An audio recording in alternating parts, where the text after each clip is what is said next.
ሰላም እንዴት አላችሁልኝ? ክብሯን የታላቁ የማንቸስተር ዩናይትድ ደጋፊዎች በብሬኪንግ ኒውስ ነው የተገናኘነው። ስለምታደምጡንና ቆይታችሁን ከኛ ጋር ስለምታደርጉ ከልብ እናመሰግናለን። በሂውጅ ብሬኪንግ ኒውስ ነው የተገናኘነው። ካርሎስ ባሌባን ካሜሮናዊ ኢንተርናሽናል የግራ እግር የብራይተኑን ተጫዋች ማንቸስተር ዩናይትድ ለማስፈረም ሁሉንም ነገር ጨርሷል። እናም ፊርማው ለመጠናቀቅ በጣም ጥቂት ዲቴይሎች ብቻ ይቀሩታል። ስለ ዝውውሩ ባህሪ ስለ ዝውውሩ ልናወራ እናንተ ጋር በምሳ ሰዓት ተገኝተናል ማለት ነው። ባልተለመደ ሰዓት ነው የተገናኘነው።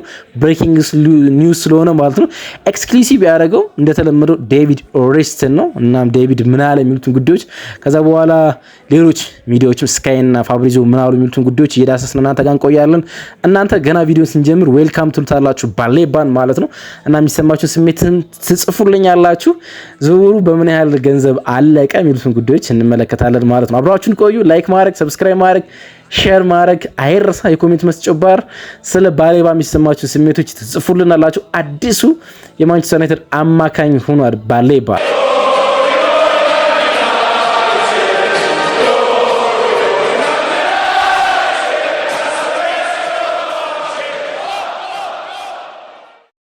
ባልተለመደ ሰዓት ነው እንግዲህ የተገናኘው ክብራንና ክብራን። ምክንያቱም ብሬኪንግ ኒውስ ስለሆነ ብሬኪንግ ኒውስ ደግሞ ሂውጅ ብሬኪንግ ኒውስ ስለሆነ ማለት ነው። አንዳንዶች ሜጀር ብሬኪንግ ኒውስ ይሉታል፣ ሂውጅ ይሉታል። የትኛውም ቃላት ልንጠቀም እንችል ይሆናል። ግን ካርሎስ ባሌባ የ22 ዓመቱ ካሜሮናዊ የብራይተን የአማካኝ ስፍራ ተጫዋች ወደ ማንቸስተር የሚያደርገው ዝውውር ኦልሞስት ተጠናቋል። ኦልሞስት ስላችሁ ይሄን ቪዲዮ ሰርቼ ወደ እናንተ ከጫንኩ በኋላ ዝውውሩ ሊያልቅበት የሚችል እድል እንኳን በጣም ሰፊ ነው። ሙሉ በሙሉ ማለት በሚችል ደረጃ ዝውውሩ ተጠናቋል። ማንቸስተር ዩናይትድ ከሁለት ዓመት ፍላጎት በኋላ ካርሎስ ባሌባን ማስፈረም ችሏል። የረጅም ጊዜ ፍላጎት ነበሩ በካርሎስ ባሌባ ላይ ማንቸስተር ዩናይትድ ታስታውሱ ይሆናል። ባለፈው የውድድር ዓመት ማንቸስተር ዩናይትድ 75 ሚሊዮን ፓውንድ ኔት የሚከፈል ለብራይተን ሂሳብ አቅርቦ ብራይተን 100 ሚሊዮን ፓውንድ በመፈለጉ ምክንያት ዝውውሩ ሳይሳካ ቀርቷል። አሁን ግን በ60 ሚሊዮን ፓውንድ እንዲሁም ደግሞ በ70 ሚሊዮን ዩሮ ልትሉ ትችላላችሁ። በሌላ ገንዘብ የምትፈልጉት ከሆነ 81 ሚሊዮን ዶላር ወጥቶበት ማንቸስተር ዩናይትድ ተጫዋቹን ለማስፈረም በጣም ተቃርቧል። አዶንስ ይኖረዋል 5 ሚሊዮን ፓውንድ ብቻ ማለት ነው። ይህ ካሜሮናዊ ኢንተርናሽናል ጉዳት ላይ እንደሚገኝ ይታወቃል። በመጀመሪያው የብራይተን የፕሪሲዝን ጨዋታ ላይ የጉልበት ጅማት ጉዳት አጋጥሞታል። ይሄ ኤሲኤል አይደለም፣ ጉልበት ላይ በርካታ ጅማቶች አሉ። ከነዛ ውስጥ የአንዱ ጉዳት አጋጥሞታል፣ ግን ቀላል ይሆናል ተብሎ ይጠበቃል።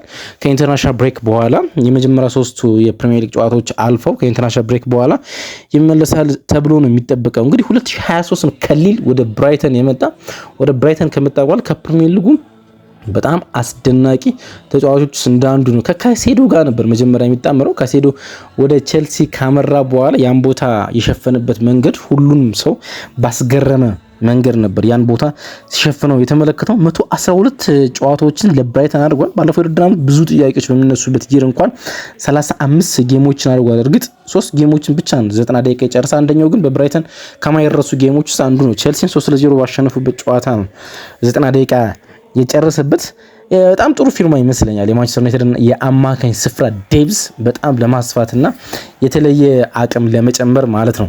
አንዳንድ ጥቂት ጉሩምዱምታዎችን በሶሻል ሚዲያዎች የተመለከቱ ባሌባን እንደ አቬሬጅ ተጫዋች የመቁጠር ማለት ነውና አመቶች እንዴት እንደሚቀያየሩ መመልከት ይችላላችሁ። ባለፈው የውድድር ዓመት ታስታውሱ እንደሆነ በዚህ ገጽ እንኳን ስለ ባሌባ በጣም ብዙ በርካታ ዜናዎችን ሰርተናል እና በርካታ ደጋፊዎች ባሌባን ይናፍቁ ነበረ። ግን ያ ከማንቸስተር ዩናይትድ ጋር የነበረበት ፖለቲካ ወደ ማንቸስተር ዩናይትድ ለመሄድ የፈለገበት ጥረት ጫና ከብራይተን አሰልጣኝ ፋቢያን ሄዝለር ጋር በጥቂቱ አጋጭቶ ተጠዋዋቂ ሲሆን ከዛ በኋላ ደግሞ ወጣ ገባ ሲሆን ቲም ሼርዊድ ሲያስቀምጠው በአንዳንድ የተለያዩ ተጫዋቾች ተጠባባቂ ሲሆን ተመለከትነ።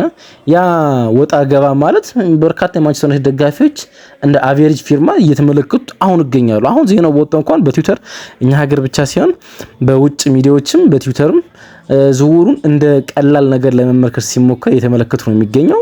ልክ አይመስለኝም በፍጹም ማለት ነው። በጣም ሂውጅ ታለንት ነው ባሌባ፣ በጣም ሂውጅ ታለንት ነው። አንደኛ ማንቸስተር ዩናይትድ የደብል ፒቮት አማካኝ እንደሚጠቀም ይታወቃሉ። በዛ ደብል ፒቮት መጫወት የሚችል ተጫዋች ነው። ግን ደግሞ ብቻውን ዲኤም ወይም ዲፌንሲቭ ሚድፊልደር መሆን የሚችል ተጫዋች ነው። 88% የብራይተንን ጨዋታዎች ያደረገው ዲፌንሲቭ ሚድፊልደር ነው። 12%ን ብቻ ሴም ወይም ደግሞ የአማካይ ስፍራ ተጫዋች ሆኗል። ስለዚህ ካሉን አማካኞች ወደ ገበያው ወጥተን ካስፈረምናቸው አማካኞች እንኳን ደንበኛ የ6 ቁጥር ባህሪ ያለው ተጫዋች እሱ ነው። ግራግር ነው፣ ገና 22 ዓመቱ ነው። ግራግር አማካይ ማንቸስተር ዩናይትድ አሁን የለውም። ስለዚህ ዩሪ ቲልማንስ ልትወስድ ትችላለች፣ አንድሪያ ሳንቶስ ወይም ደግሞ ኮቢ ማይኖ ወይም ደግሞ ሜሰን ማውንት ወደዛ ቦታ ሽፍት እያደረገ ነው፣ ወይም ብሩኖ ፈርናንዴዝ ሁሉንም ልትሉ ትችላላችሁ። የማንቸስተር ዩናይትድ የአማካኝ ስፍራ ተጫዋቾች በሙሉ የቀኝ እግር ተጫዋቾች ናቸው።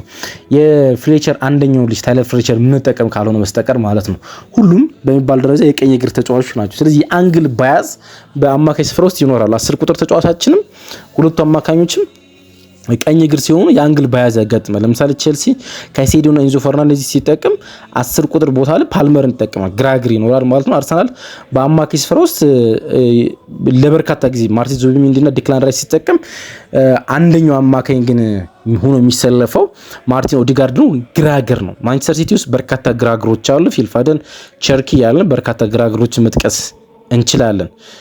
የአንግል ባያዝድ ከሶስቱ አማካኞቻቸው አንደኛው ግራግር ቢሆን በጣም ጥሩ ነው፣ የአንግል ባያዝድ እንዳያጋጥም ማለት ነው። ስለ ሪያል ማድሪድ አናላይዝ ሰምታችሁ ከሆነ እና እኔ ሬዲዮ ላይ ብዙ ጊዜ አነሳዋለሁ፣ ሪያል ማድሪድ ዘንድሮ ከሚያጋጥሙ ትልቁ ፈተና የአንግል ባያዝድ ነው።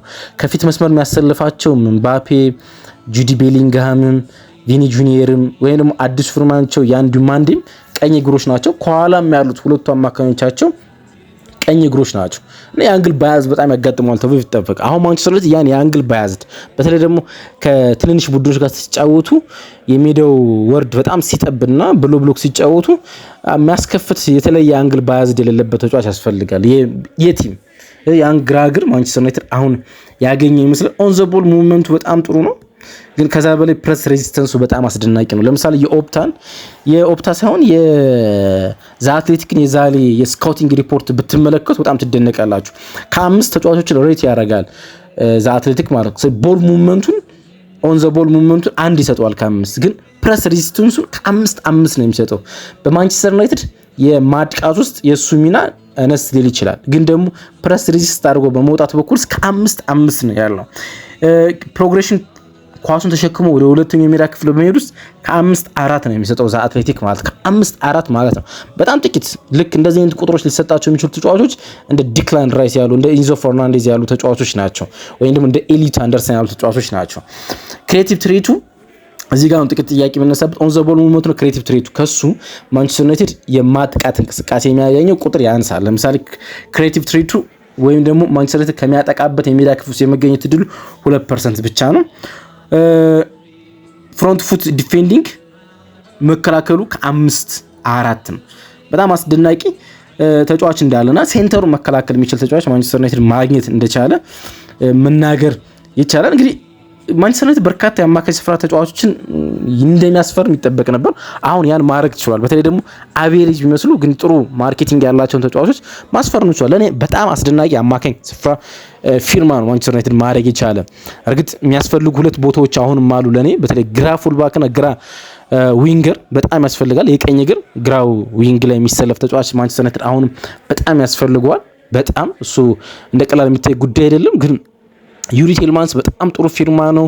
የፕሪሚየር ሊግ ልምድ ያለው በጣም በአስደናቂ ፋይናንሻል ድርድር ውስጥ የተገኘ የትኛውም የፕሪሚየር ሊግ ቡድን ውስጥ በቋሚ አሰላለፍ ውስጥ መግባት የሚችል ተጫዋች ነው። አንድሪያ ሳንቶስ አስደናቂ አማካይ ስፍራ ተጫዋች ነው። በስታርስቡርግ በቼልሲ ያን ሊያሳይ አልቻለም፣ ግን ያን ማሳየት እንደሚችል በማንቸስተር ዩናይትድ ሁሉንም የፕሪሲዝን ጨዋታዎች የተመለከተ ተጫዋች ተራ ታለንት እንደሆነ በደንብ መገንዘብ ይቻላል። አሁን 3ኛው አማካኝ ሆኖ ባሌባ ማንቸስተር ዩናይትድ ይደርሳል ማለት ነው። የማንቸስተር ዩናይትድ ስካውትም የጠበቀ ይመስለኛል። ያለፈው ዓመት እቅድ ነው፣ በዛ እቅድ ውስጥ አልተገኘም። 1 ዓመት ሌት ሆኗል፣ ግን አሁን ይህን ተጫዋች ማግኘት ይችላል።